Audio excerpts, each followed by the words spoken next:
जजमान जी। तो उनकी पत्नी ने कहा कि देखो भैया, तुम जानते नहीं हो, आप पूरे दिन पड़े रहते हो, कथा भागवत कुछ सुनते नहीं हो, आज मैं इनको भेज कर ही रहूंगी। बोले आज हमें थोड़ा घर में काम है तो हम तो जा नहीं पाएंगे, लेकिन आपको आज जाना ही होगा। क्यों? आपको आज वैसे भी कुछ काम नहीं, और वैसे भी घर में सोते रहते हो, थोड़ा बात कथा भागवत सुनाया करो। आज चले जाओ, कथा चल रही है मंदिर में, दंड वाले बालाजी में कथा चल रही है, जाके जरा कथा भागवत सुनो, जाओ मंदिर के दर्शन करो, थोड़ी देर सुन लो, जाओ। अब वो बोला देवी तुम कह रही हो तो चले जाएंगे, आज वैसे तो आज तक हम गए नहीं हैं, तो आज देख ही आएंगे सत्संग होता क्या है, ये कथा भागवत होती क्या है, क्या होता है, यही देख आएंगे।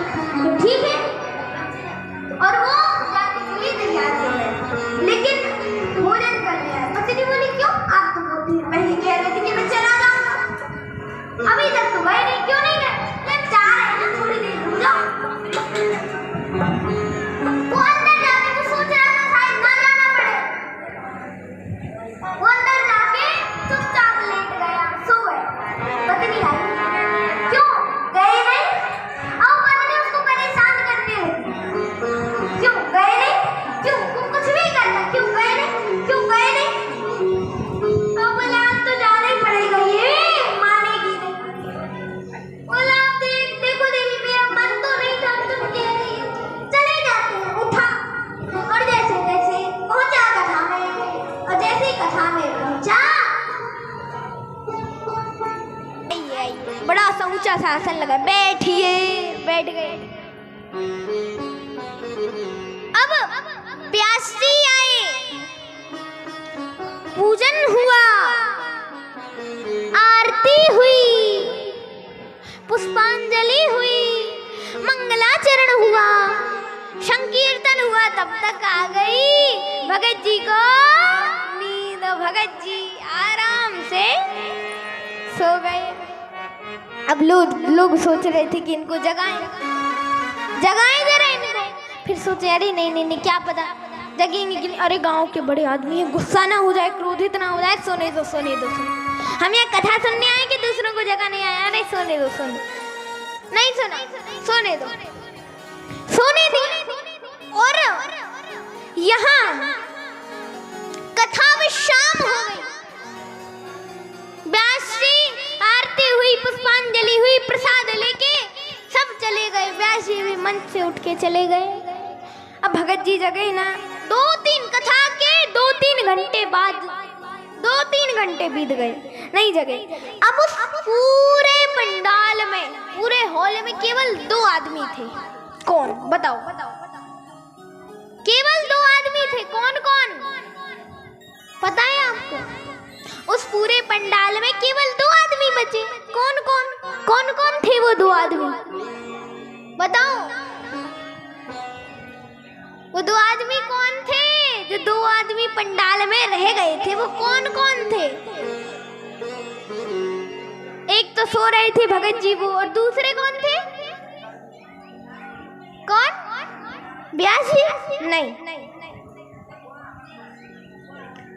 एक तो वो थे, वो भगत जी जो सो रहे थे, और दूसरे जिनके आसन पे भगत जी बैठे थे, वो तभी से इंतजार कर रहे थे। अब भगत जी जगेंगे, अब भगत जी जगेंगे, ना जगाना पड़े, गुस्सा ना हो, अब सेठ जी जगेंगे, अब जगेंगे, अब जगेंगे, अब जगेंगे, अब जगेंगे। लेकिन भगत जी काहे को जगने वाले? भगत जी तो आराम से सो रहे थे। बोले अब इनको जगाना ही पड़ेगा। पकड़ा और हिलाया, उठो जाइए। हो गई कथा विश्राम?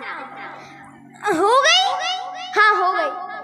तो तुम गए? अरे हम इसीलिए बैठे हैं, जिसकी आसन पे आप बैठे हो ना, जिस आसन पे, जिस दरी पे आप बैठे हो ना, वो हमारी है। उठिए और जाइए। हो गई कथा विश्राम, जाओ। अच्छा उठे, बढ़िया थी कथा। पहुंचे घर, पत्नी ने देखा ये तो बड़ी देर में आए हैं, रही कथा। बोले बहुत अच्छी रही, बहुत अच्छी। अच्छा, कथा में क्या क्या सुना, क्या क्या बताया व्यास जी ने? बोले ज्यादा कुछ तो नहीं था वहाँ, बस ज्यादा कुछ नहीं सुनाया व्यास जी। पत्नी बोली मुझे तो लग रहा है आप बड़े ध्यान से कथा, बड़े गौर से कथा सुनकर आए हैं। कथा विश्राम होने के 1-2 घंटे बाद आए हैं। जरा हमें लगता है बड़ी भक्ति भाव से कथा सुन रहे थे, बड़े गौर से कथा सुन रहे थे, बड़ी अच्छी बात। क्या क्या सुना? आज ज्यादा न कुछ नहीं सुनाया, बस इतना ही था, आइए बैठिए और जाइए, इसके अलावा कुछ नहीं था। बोले अच्छा, पत्नी समझ गई है जरूर कथा में सो के आए हैं। बोले ये मंत्र है, मंत्र, इसका जप करना, ये मंत्र दिए हैं व्यास जी ने, उन लोगों ने मंत्र दिए हैं, और कल फिर से कथा में जाना, ठीक है? अब कथा में 6-7 घंटे सो के आए थे, तो नींद तो आना रही थी।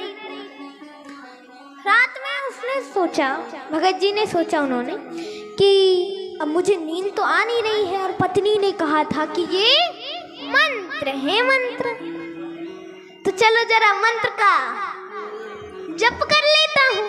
जब मंत्र ही है तो मंत्र का जरा जप कर लेता हूँ। मंत्र का जप करने के लिए बैठे, लाइटें बंद थी और जप कर रहे थे। आइए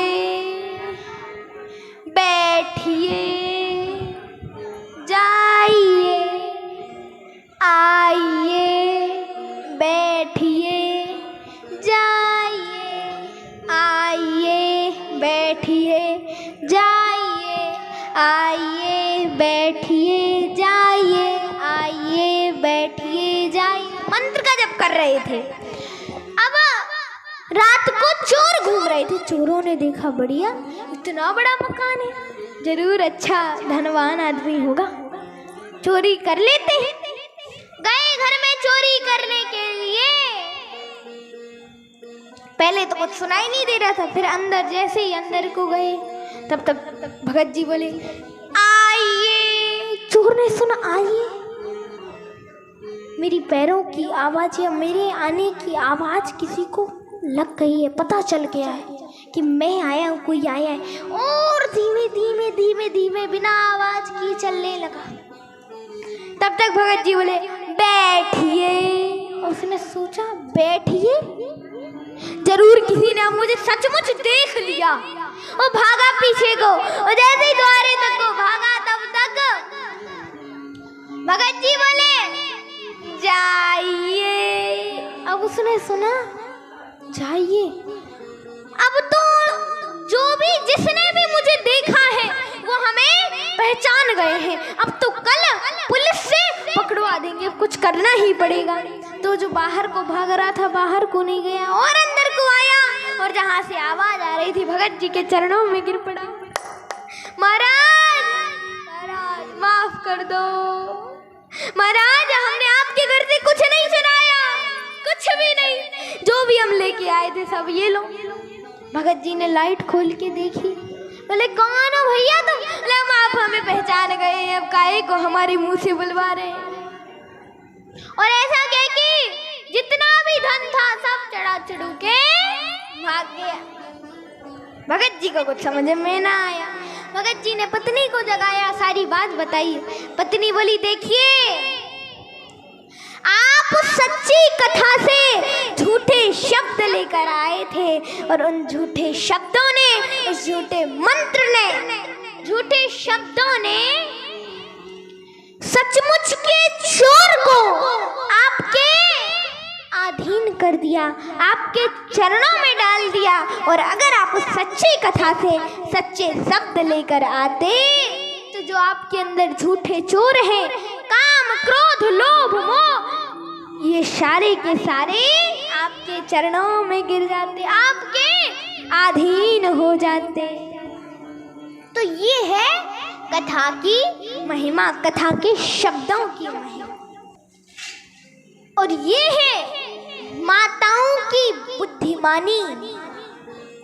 ऐसी होती है हमारी स्त्री, हमारी माताएं बुद्धिमान। तो ऐसी माताओं के लिए एक बार जोरदार ताली। अरे जरा जोर की ताली बजाओ। बोलो कृष्ण कन्हैया लाल की जय हो, बंशी वारे की जय हो। दुखों की खान बंदे सत्संग से ही मिल जाते, सचमुच भगवान बंदे। सत्संग है ज्ञान सरोवर, सुखों की खान बनते, सत्संग से ही मिल जाते, सचमुच भगवान बनते। है ज्ञान सरोवर।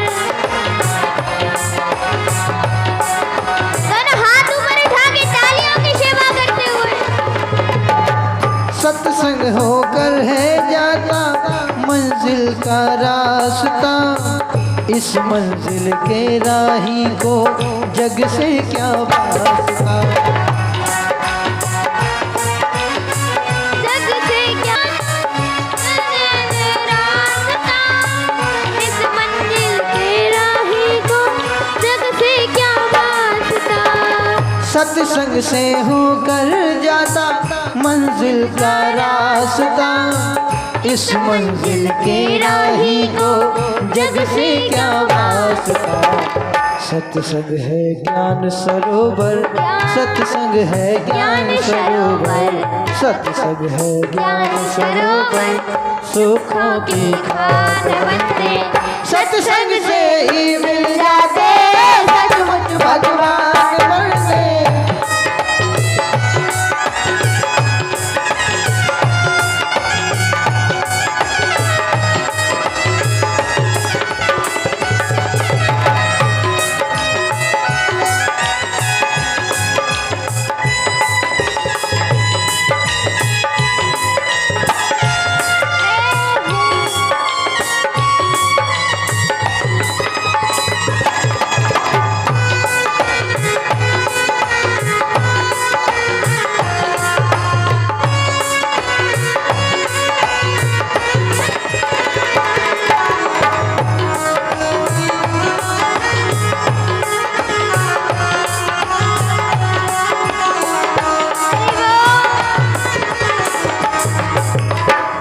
सत्संग है काशी मथुरा, सत्संग कैलाश है। सत्संग है काशी मथुरा, सत्संग कैलाश है। सत्संग का फल है श्रद्धा, हर पल विश्वास है। सत्संग का फल है श्रद्धा, हर पल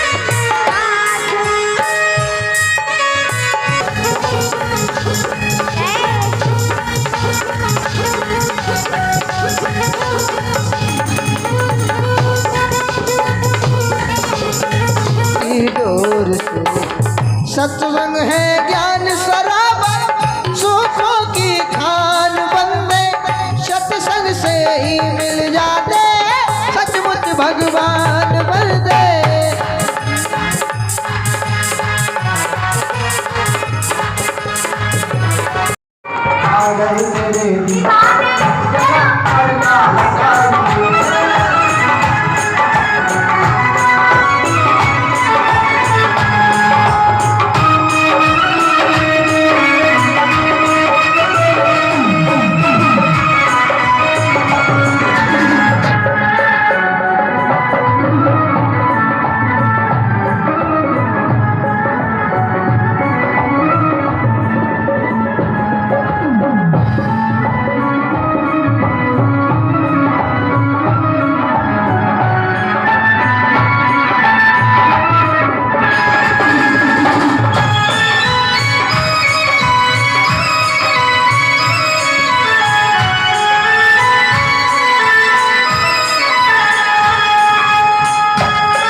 देवीं सरस्वती व्यासं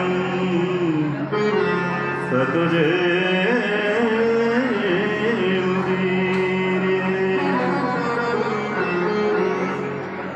अपार संसार समुद्र मध्य समज्जतो मैं शरणं किमस्ति गुरु कृपालु कृपया वदैतु विश्वेश पादाम्बुज दीर्घलोका।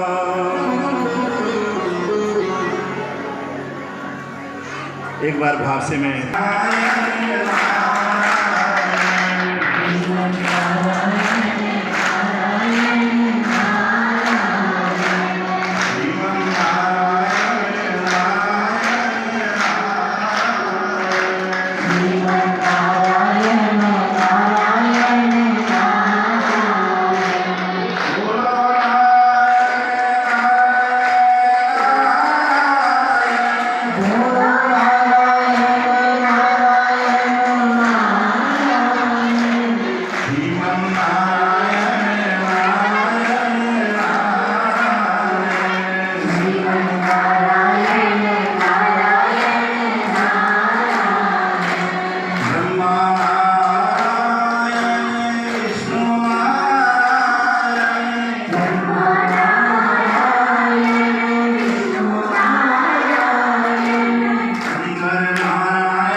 और भगवान की कथा में रस माधुरी की सृष्टि करने वाले सभी कलाकार बंधुजन,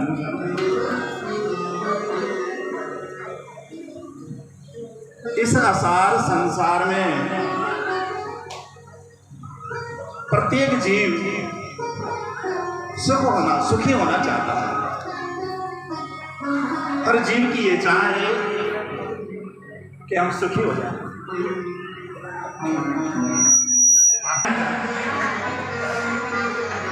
हम सुखी तो होना चाहते सभी चाहते हैं, लेकिन हम सुख की परिभाषा नहीं जानते। सुख किसे कहते हैं इसका हमें ज्ञान नहीं है, इसका हमें बोध नहीं है। आप शादी बनाए थोड़ी देरी बोलूंगा जाना। जब तक जीव सुख की परिभाषा न जान ले तब तक जीव सुखी नहीं हो पाए। मनुष्य क्या करता है, थोड़ा विवरण। तो सुख की परिभाषा में मनुष्य क्या करता है, सुख साधन में ढूंढता है, द्रव्य में ढूंढता है। घर में मिलेगा, गर्मी पड़ रही है, एसी लगवाऊंगा, घूमने के लिए गाड़ी लाऊंगा, कार लाऊंगा, बंगला बनाऊंगा, इसमें सुख ढूंढता है। अब इसमें सुख है नहीं, ये साधन है। अब जैसे हम किसी गाड़ी में बैठ के आए तो वो साधन तो बाहर खड़ा हो गया, वो यहाँ तो नहीं आ सकता। अब उसके लिए हमें स्वयं ही यात्रा करनी है, स्वयं चल के आना है, पुरुषार्थ हमें करना है। ऐसे ही जितने के लिए और केवल आपकी उपयोगिता के लिए कि आपके रास्ते में आपको आपकी यात्रा को सुचारू रूप से चलाए, उसके लिए ही है। इसके आगे उसका आगे कोई इसी प्रकार की कोई उसकी व्यवस्था नहीं है जाने की। तो जीव सुखी होने के लिए केवल भगवान का एक भजन ही ऐसा है, परमात्मा का एक बोध ही ऐसा है, परमात्मा का एक स्मरण एक ऐसा है जिससे जीव सुख का अनुभव करता है। और ये इस सुख के धोखे में आपके और हमारे अनंत जन्म बीत गए, और इस जन्मों की हमें गिनती भी याद नहीं। इसलिए गीता में भगवान कह रहे अनेक जन्मना संसिद्धि आदि परमात्मा।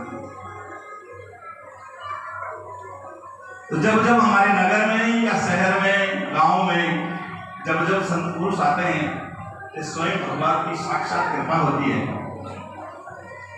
और जब तक जीव संत की सत्संग सुने, महापुरुषों का सत्संग सुने, और सुनने के बाद में अपने जीवन में ये निर्णय ले कि हे भगवान, हमारा जीवन जितना बीत गया सब तो निकल गया, लेकिन आज से जीव जग गया है। आज के बाद जितनी यात्रा, एक दिन घूमते घूमते उनके घर पे एक संत आए, उनके घर संत आए तो संत को देख करके बढ़िया माँ ने बिल्कुल सीधी बैठी थी, तो घूंघट निकाल के हाथ लगा दी, संत का दर्शन नहीं कर रहा था। कितनी देर तो बोले हमारी माँ बूढ़ी, स्वामी जैसे दोनों बेटे कह रहे हैं कि हमारी माँ बुढ़िया बूढ़ी हो गई है, इनका जीव का कल्याण कैसे होगा, नाम नहीं लिया है। अगर तुम्हारी ये माता है, एक बार भगवान का नाम ले ले, ये राम ऐसे बोल दे तो भी दिखा के गाय माँ बोलते। तो जब मंदिर के अंदर ले गए और भगवान की मूर्ति वो फिर घुमाती है, क्योंकि वो देखती है ये क्या कह रहे हैं। फिर देविका दीक्षित भागवत कथा लाल सौंड सौंडिया तो आपको कथा मिल जाएगी। बोलो कृष्ण कन्हैया लाल की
खड़े हो जहाँ पे।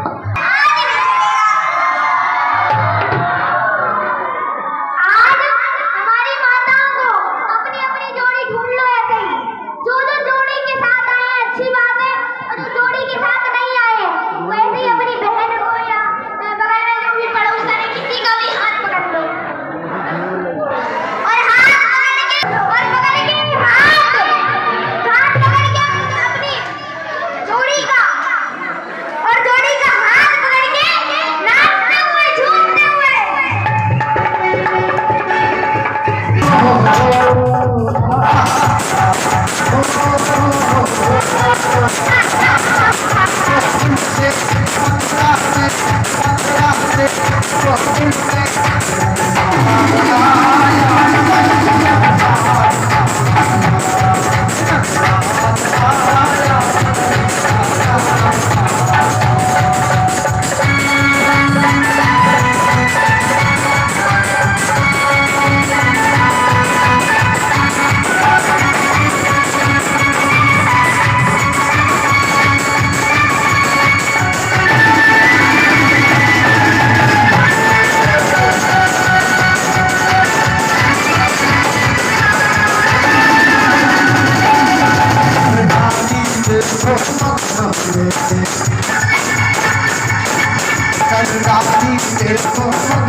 मथुरा से गोकुल में नंदलाल आया, नंदलाल आया कंस का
अपनो जन्म सफल कर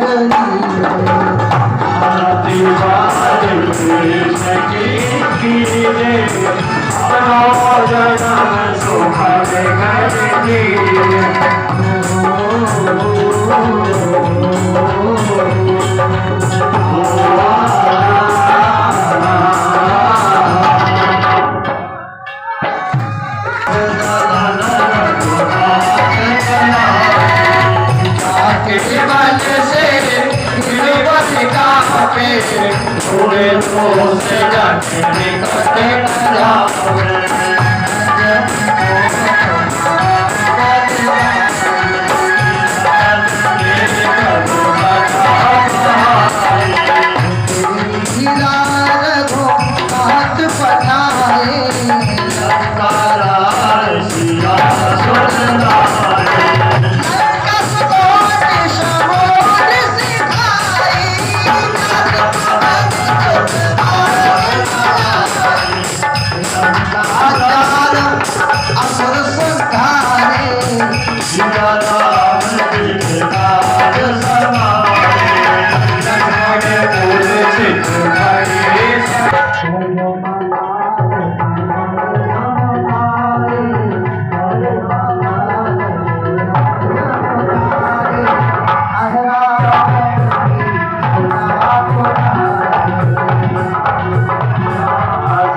रघुराई तुलसीदास स्वामी आरती गाए।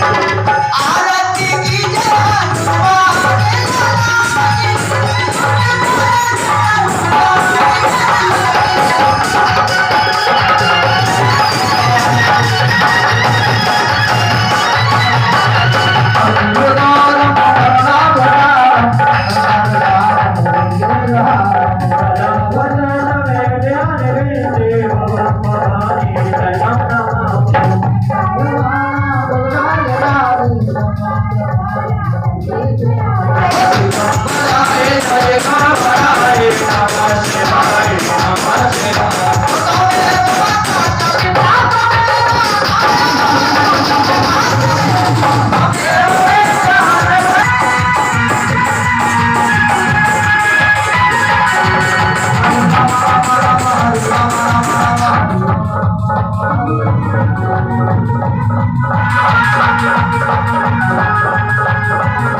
वक्रतुण्डाय धीमहि तन्नो दन्ति प्रचोदयात्। हरि ओम यशोदानन्दनाय धीमहि प्रचोदयात्। हरि ओम।